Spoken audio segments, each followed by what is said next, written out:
Welcome, my dear students of class 8th. In last class, we studied all the important kinds of sentences, types of sentences. अब इसी पर based है, ये page number 6 है आपका। Page number 6 पर exercise number 1 है। इसको मैं थोड़ा सा आपको दिखाता हूँ। इसको हम लोग अटेम्प्ट करेंगे। State the kind of each of the following sentences. Kind of each मतलब इनके प्रकार हमें बताने हैं कि किस प्रकार की ये सेंटेंस यहाँ पर हैं। तो ये भी आपके एग्जाम पॉइंट ऑफ व्यू से इंपॉर्टेंट है। The girl stood on the table. The girl stood on the table, ये सिंपल एक डिक्लेरेशन दे रहा है। तो ये क्या हो जाएगा आपका, ये आपका डिक्लरेटिव या असर्टिव जिसको हम लोग बोलते हैं, डिक्लरेटिव या असर्टिव जिसको हम लोग बोलते हैं, ये हो जाएगा। How pleasant the weather is. अब ये एक देखिए सडन फीलिंग निकल रही है और एक्सक्लामेशन का सिंबल लगा हुआ है, तो इससे क्या हो जाएगा, ये एक्सक्लामेटरी हो जाएगा। ये क्या है, एक्सक्लामेटरी है। अब देखिए जैसे तीसरा है, when are you going to Delhi.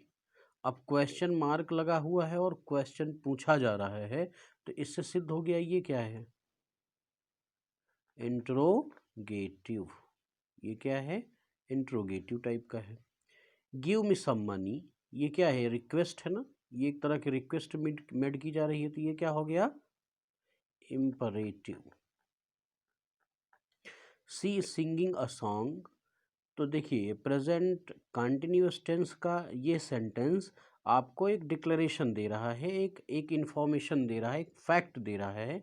तो ये क्या हो गया, वही डिक्लरेटिव या इसको जो बोलते हैं ना असर्टिव। और अगर पूछा जाए एक ये भी कि इसका क्या है, इसका ये है अफर्मेटिव। अफर्मेटिव भी है ये। ओपन द डोर, ये क्या है, ये ओपन द डोर, ये एक तरह की क्या है, कमांड है।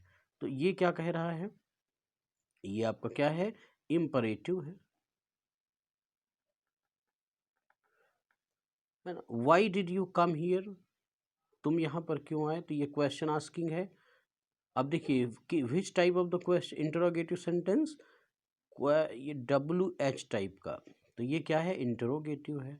इस तरह से सारी एक्सरसाइज है। ये मैंने 6 कर दिए, 4 आप कर लें, ये 10 इस क्वेश्चन हैं, बहुत ईजी हैं। तो इससे आपका एक अच्छी सी प्रैक्टिस हो जाएगी टाइप्स ऑफ सेंटेंसेस को फाइंड आउट करने में।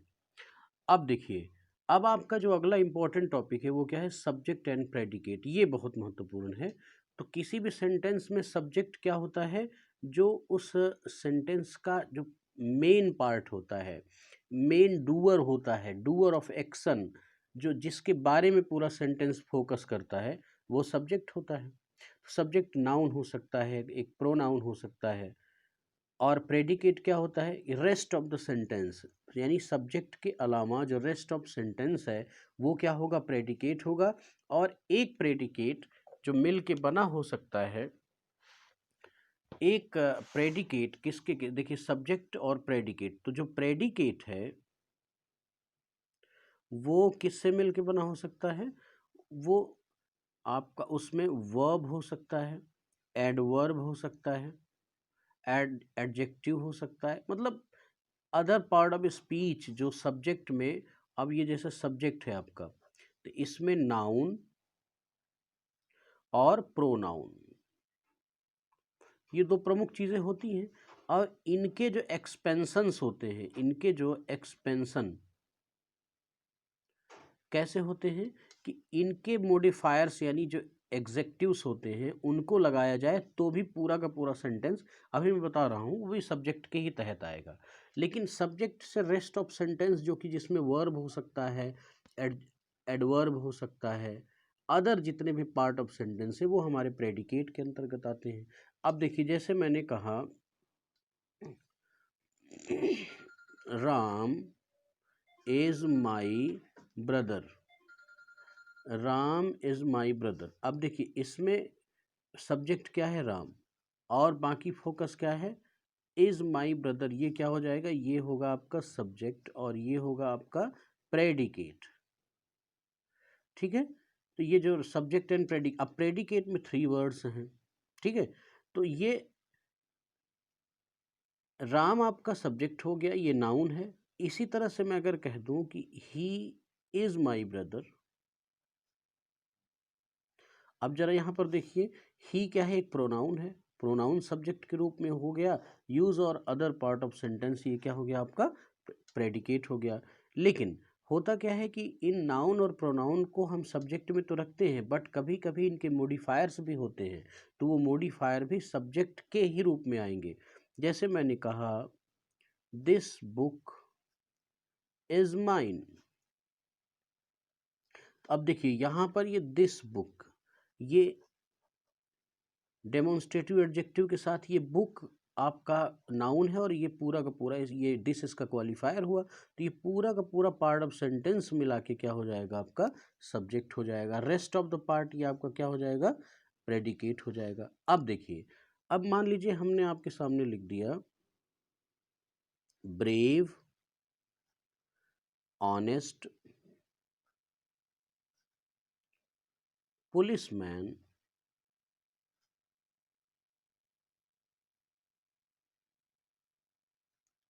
Policeman saved my life. अभी एक सेंटेंस मैंने बोला, तो अब इसमें मेन नाउन क्या है, सब्जेक्ट है पुलिसमैन, लेकिन कैसा, ब्रेव और ऑनेस्ट। तो ये पूरा जो पार्ट ऑफ सेंटेंस है, इसमें ये दोनों वर्ड क्या हैं, इस पुलिसमैन के क्वालिफायर हैं, मॉडिफायर हैं। तो ये पूरा देखा जाए तो ये एक तरह से नाउन का एक्सपेंशन हुआ। तो ये जो सब्जेक्ट का पूरा नाउन का एक्सपेंशन, ये पूरा का पूरा सब्जेक्ट के अंतर्गत ट्रीट किया जाएगा, और ये जो रेस्ट ऑफ पार्ट है ये क्या हो जाएगा, प्रेडिकेट। तो ये चीज़ समझना आपके लिए ज़रूरी था। अब एक चीज़ और देख लें, अब एक इसमें इम्पॉर्टेंट टर्म्स और आता है जो आपकी किताब में भी है, मैं आपको किताब से भी आपको दिखा देता हूँ। वो है कि how to distinguish between subject and predicate. ये एक प्रैक्टिस आपको करनी होगी। दरअसल होता क्या है कि नॉर्मल सेंटेंसेस में आपको सब्जेक्ट फाइंड आउट करने में प्रॉब्लम नहीं होती, लेकिन इंटरोगेटिव सेंटेंस में, असर्टिव सेंटेंस में तो कोई प्रॉब्लम नहीं होती, बट इंट्रोगेटिव में, इम्परेटिव में, इन सब में ढूंढने में थोड़ी सी प्रॉब्लम होती है ना। तो इस चीज़ को हम लोग देखेंगे कि कैसे इन पर काम कर लें थोड़ा सा। तो अब देखिए, ये तो आप देखिए, तो ये असर्टिव है, अफर्मेटिव है, आपको कोई प्रॉब्लम नहीं है, नेगेटिव में भी कोई प्रॉब्लम नहीं होगी। अब इंटरोगेटिव जैसे होता है, इंटरोगे हाउ टू फाइंड, ऐसे देखिए हाउ टू फाइंड, इसको हेडिंग डाल लें, how to find subject and predicate, predicate in a sentence. अगर ये मैं हेडिंग डाल लूँ तो इसको हम कैसे समझेंगे, इसका डिटेल में आपको थोड़ा सा समझाता हूँ। कि जैसे मान लीजिए आपको ये जो नॉर्मल असर्टिव टाइप के हैं, तो इनमें तो कोई प्रॉब्लम होगी नहीं। जैसे यही सारे एग्जाम्पल मैंने जो पीछे दिए कि he is my brother, he is my, this is my house, etcetera. तो इनमें आप सब्जेक्ट को फाइंड आउट कर लेंगे, उनका एक्सपेंशन कैसे होगा ये भी मैंने आपको पिछले एग्जाम्पल समझा दिया। लेकिन अब यहाँ थोड़ा सा इंट्रोगेटिव, इंट्रोगेटिव को पकड़ते हैं। ये इंट्रोगेटिव क्या कहता है, इंट्रोगेटिव में अब जैसे मान लीजिए why are you going to market, ये एक इंट्रोगेटिव सेंटेंस है। तो अब देखिए, इस होता क्या है, बच्चे कंफ्यूज होते हैं, नहीं जो स्टार्टिंग वाला वर्ड है वही होना चाहिए हमारा सब्जेक्ट, लेकिन ऐसा नहीं है।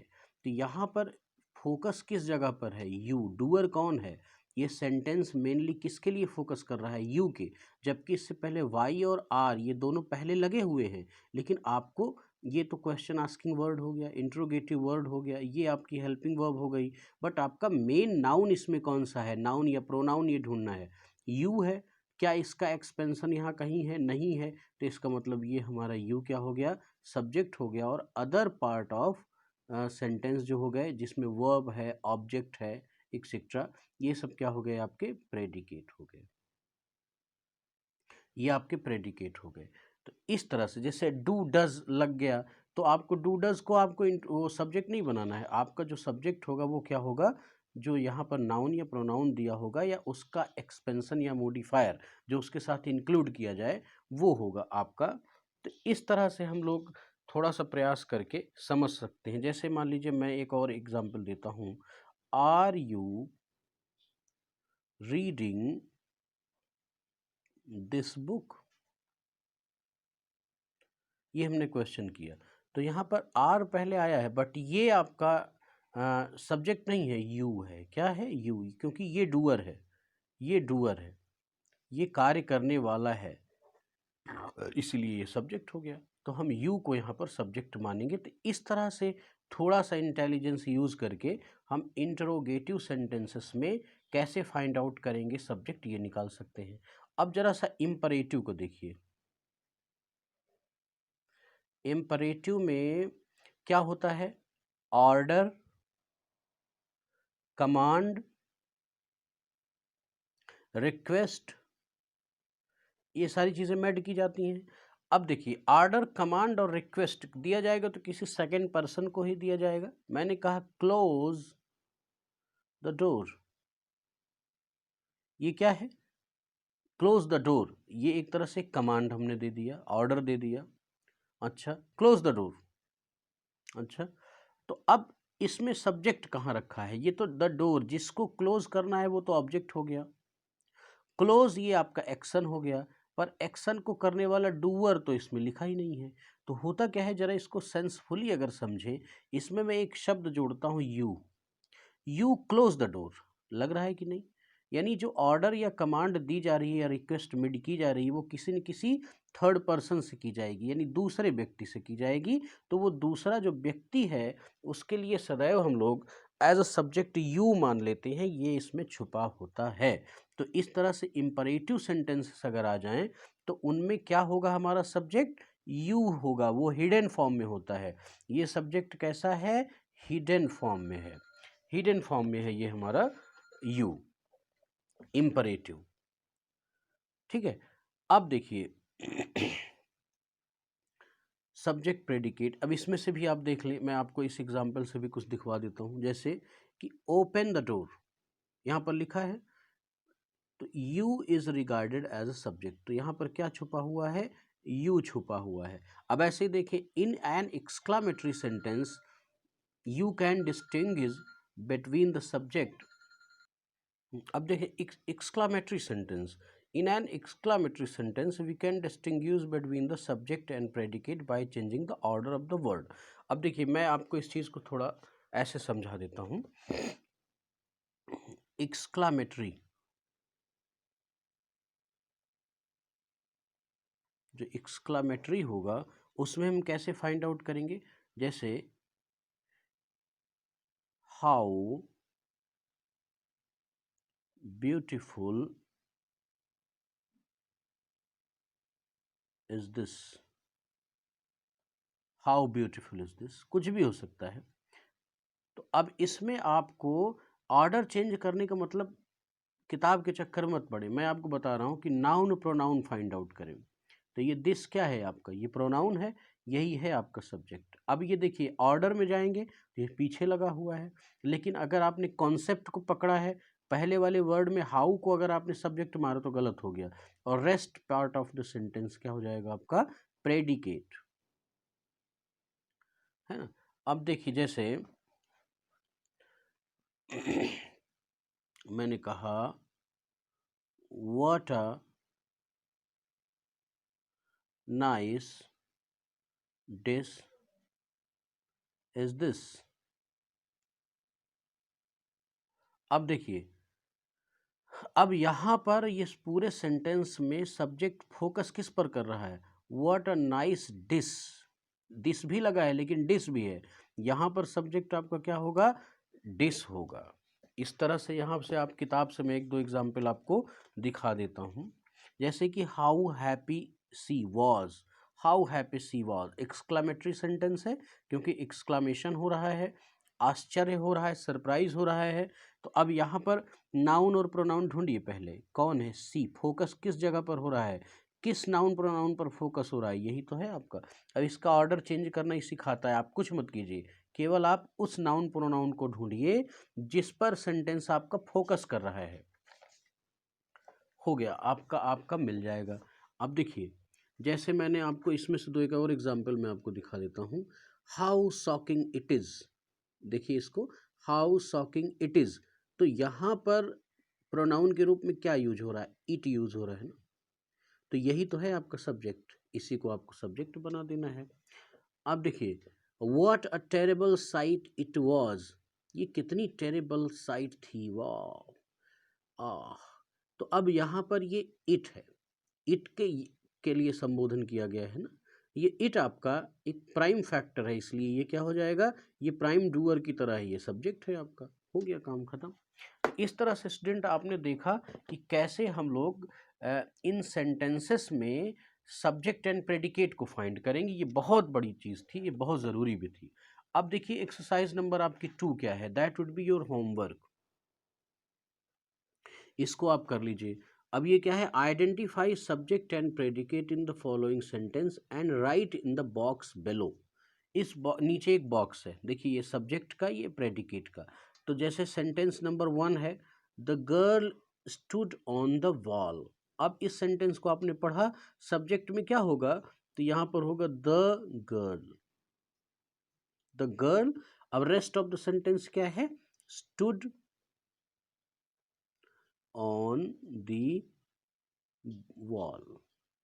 अब थोड़ा सा एक बारीकी को ध्यान रखिएगा, अगर असर्टिव है फुल स्टॉप होगा, वो तो खैर है भी, बट आप भी ध्यान रखें। इंपरेटिव है फुल स्टॉप होगा, इंट्रोगेटिव है तो क्वेश्चन मार्क होगा, और एक्सक्लामेटरी है तो एक्सक्लामेटरी सेंटेंस वो होगा, सिंबल होगा, ये जरूर होना चाहिए। अब और दूसरा ध्यान रखना, दिस द गर्ल, यहाँ पर हमने चुना। अब स्टूड जो हमने शुरू किया तो कैपिटल लगाया ना, एस, ये गलत है, इसको स्मॉल कीजिए, क्योंकि this is the rest part of sentence. ये न्यू पार्ट ऑफ सेंटेंस नहीं, रेस्ट पार्ट ऑफ सेंटेंस है ना, इसलिए प्रेडिकेट में भले ये है, बट एस तो आपके सेंटेंस का ही पार्ट है ना, बीच में आने वाला ये वर्ड है ना, तो इसका जो पहला लेटर है वो कैपिटल नहीं होगा, ये भी ध्यान रखना है। अब देखिए जैसे दूसरा है, द चाइल्ड वॉज क्राइंग। तो द चाइल्ड, यहां पर सब्जेक्ट क्या हो जाएगा, द चाइल्ड। और रेस्ट पार्ट ऑफ सेंटेंस क्या है, वॉज क्राइंग। ये क्या बन गया, फुल स्टॉप लगाइए, ये आपका सब्जेक्ट एंड प्रेडिकेट निकला है। इस तरह से तीसरा भी कर लेंगे, चौथा भी कर लेंगे। पांचवा आप देखिए, जैसे मैंने आपको इंट्रोगेटिव में बताया था, वो पांचवा मैं आपको करके दिखाता हूँ। मे आई हेल्प यू। तो अब मे भले ही पहले है, लेकिन यहाँ पर ये आगे हो जाएगा, सब्जेक्ट में क्या हो जाएगा, आई। तो आई हो जाएगा, और यहाँ पर rest of sentence may help you, ये क्या हो जाएगा आपका, प्रेडिकेट हो जाएगा। अब जैसे इसी तरह से ये इंट्रोगेटिव को एक दे दिया, बाकी कर लीजिए। अब जैसे ये 6th क्वेश्चन है, हाउ शॉकिंग इट इज। अब इसमें इट क्या हो जाएगा आपका, सब्जेक्ट हो जाएगा, इट, इट सब्जेक्ट हो गया, इट सब्जेक्ट हो गया, और बाकी हाउ शॉकिंग इज, ये क्या हो गया, ये आपका रेस्ट पार्ट ऑफ सेंटेंस यानी प्रेडिकेट हो गया, और इसमें हम एक्सक्लेमेशन का सिंबल जरूर लगाएंगे। तो इस तरह से ये पूरी प्रैक्टिस कर लीजिए। ये जो मैंने आपको एक एक एग्जाम्पल बता दिया, बाकी आप एज अ होमवर्क कर लें इस चीज़ को, है ना। अब देखिए यहाँ पर क्या किया गया है, एक्सरसाइज नंबर 3 क्या है, इसको भी आपको एज अ होमवर्क कुछ करवाऊंगा और कुछ आप कीजिए। वो देखिए क्या है, identify and right the kind of sentence in the space provided. यानी ये जो स्पेस प्रोवाइड किया गया है, इसमें काइंड ऑफ सेंटेंस लिखिए कि किस प्रकार का सेंटेंस है। चलिए करिए। ओपन द विंडो प्लीज, ये क्या है, रिक्वेस्ट किया गया है, तो ये क्या बन गया, इम्परेटिव हो गया। Wow such beautiful scenery it is, तो ये देखिए एक्सक्लामेशन का सेंटेंस लग गया, ये क्या हो गया आपका, exclamatory. The children are swimming in the pond. अब ये सिंपल सा सेंटेंस है, यानी डिक्लरेटिव या असर्टिव, दोनों में से कोई आ जाए। और इसका कौन सा पार्ट है तो आप बताएंगे पॉजिटिव, यानी अफर्मेटिव, ना कि नेगेटिव। इस तरह से रेस्ट ऑफ एक्सरसाइज को आप कर सकते हैं। तो इसको भी आपको एज अ होमवर्क करना है, यानी चौथा पांचवा इनको आप कर लीजिए। इतनी एक्सरसाइज कर लीजिए और ठीक ठाक है, काफ़ी है। और ये इस तरह से ये चैप्टर समाप्त हो जाएगा। 2 बची हैं, मैं इनको भी करवा दूंगा, कुछ नहीं है। Fill in the blank using the appropriate subject, है ना। तो रैन अक्रॉस द स्ट्रीट, अब रैन क्या है, ये सेकेंड फॉर्म ऑफ वर्ब है। अक्रॉस द स्ट्रीट, भागा स्ट्रीट के पार।